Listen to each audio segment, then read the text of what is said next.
I ćao ljudi, u ovom klipu ću vam pokazati kako da koristite Mirrorless Section. To je program koji koristim za snimanje.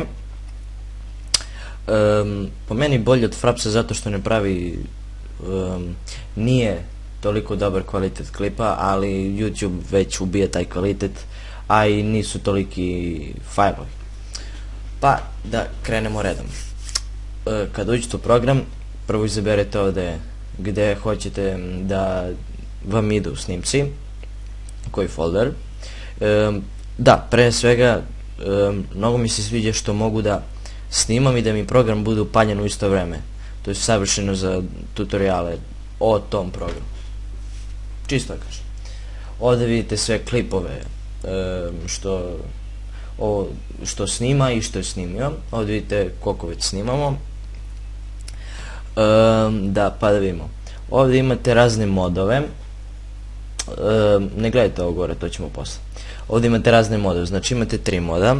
Game mod, to je kada snimate igre koje koriste DirectX ili OpenGL, znači ono će automatski da ga primeti i to snima samo igrice. Imate Active Desktop, to je ovo što sad ja radim, znači snima desktop. I Active Desktop Region, znači region, šta god. Možete da odaberete koliko hoćete, koliko da kropujete, koliko hoćete da snimate. Znači ako recimo neću sad ovdje ovaj dole taskbar, ja samo prevučem i da bude iznad taskbara i neće da snima.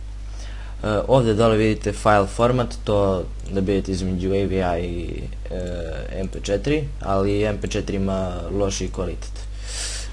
Video size, znači 1080, 720, 480 piksela ili original. Ja koristim 720, pošto retko ko ima dovoljno brz internet i grafičku da gledaju 1080 piksela. Video frame rate, ako ne znate šta je to, šta radite na YouTube-u, stavim ga na 60. Kad snimam neku jaču igricu kao što je CSGO, onda stavim na 30. Duration, to ako hoćete da odredite koliko da vam traje. Recimo ako snimate čisto onako za gameplay, za komentari, stavite ovdje recimo 2 sata i samo si igrati, ono će automatski da se prekine. Use Perfect Video Match Mode, to ne morate da koristite, to u stvari nemojte koristiti ako snimate igrice uopšte. Record System Sounds, da snima zvukove vašeg sistema, znači kad vam izađe Skype, kad vam neko pošalje poruku, sve to da se čuje igrica. Allow Multi-Channel Audio Recording, to je da snima mikrofon, to je što sad ja trenutno radim, znači imate Always Record, Record on Button, to kad zadržite neko dugme samo tad da snima, i Do Not Record da ne snima. Ovdje imate Audio Recording, to je samo da snima zvuk, to je dobro kada snimate komentari, ali ne live komentari. Znači samo snimite ovo, gledate vaš gameplay i vi pričate. Isto imate duration, koliko da traje, output format, mp4 WAV, allow multi-channel recording, to naravno ako snimate audio. Record silence, ako imate dovoljno jak mikrofon, preporučujem vam da ovo ne koristite, ali ako nemate, moguće da neće da vam snimi ako tiše pričate i tako to. Tako da to zavisi od vas. Mikrofon, naravno, always record. Idemo ovdje, benchmarking, to ja mislim da to opisuje klip i tako to. Ne znam stvarno, nikad ovo nisam koristio. Capture screenshots, to svako zna za šta je, da slikate. Imate BMP, PNG i JPEG. Ja obično koristim JPEG, ali nikad i ne slikam. Screenshot area entire desktop, znači ovo ne možete da menjate da to šta da slika. I ovdje su podešavanja, ovdje ide zanimljive stvari. Language, znači jezik, nećete sigurno staviti ruski, stavite kao vreme. Application, window always on top, to znači da vam je uvijek na da mi aplikacija uvek iznad svih prozora, znači ako upalite Skype, Steam i Origin i ako upalite Action će uvek preko njih da bude. Znači nema šanse da kliknite onako na Steam pa onda bude ispred. Check for updates, to ako imate krekovanu verziju, što ja sigurno nemam, to isključite. Šta će? Start application minimized to tray, to kad ga upalite da vam se ne pali ovako ovde, nego odmah se upali. Ja ne vidim tu potrebu, ali dobro. Hide action window on desktop recording when the recording starts. To kada uključite to, znači ne biste mogli da snimate ovako kao što ja radim, da snimate program. Show action window when desktop recording is finished. To kad završite snimanje da vam se action pojavi.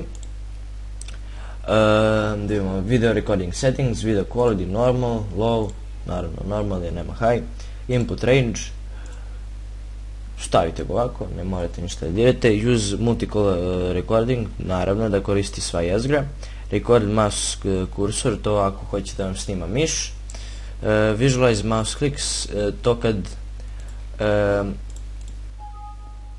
dobro, to kad pipnete onako da vam se pojave kružići na mišu kao kad snimate tutoriale da bi vidjeli gdje je miš.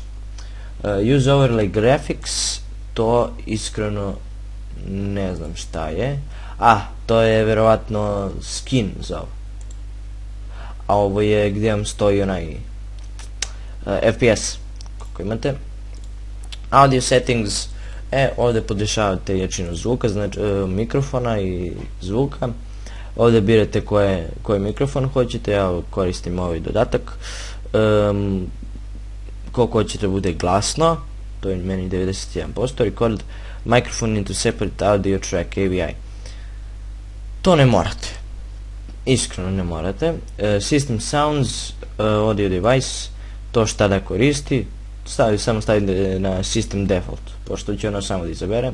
I audio balance, znači da li hoćete da mikrofon bude jači od zvuka igrice ili naopako, to ovako, znači tako. Ja stavim da mikrofon malo bude iznad ovih, zato što hoću igrica mi se čuje. Ovdje HUD settings, gdje da vam bude, znači gore, dole, levo, desno. Hide HUD during desktop recording, znači da vam se sakrije ovaj gore FPS kad snimate.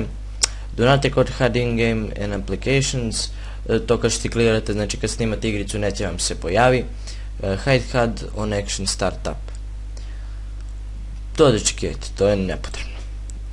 Export settings, ovdje nemojte ništa brkate. I ovdje su vam prečice na šta snimate, na šta da pauzirate i tako to. To mi nije bitno. Ovdje da otvorite output folder, znači gdje su vam snimci. Tak, evo. I to je to. Ne morate više ništa da znate. Ovdje info, to sam ja upravo sve rekao. Vidimo se u sljedećem klipu, ćao.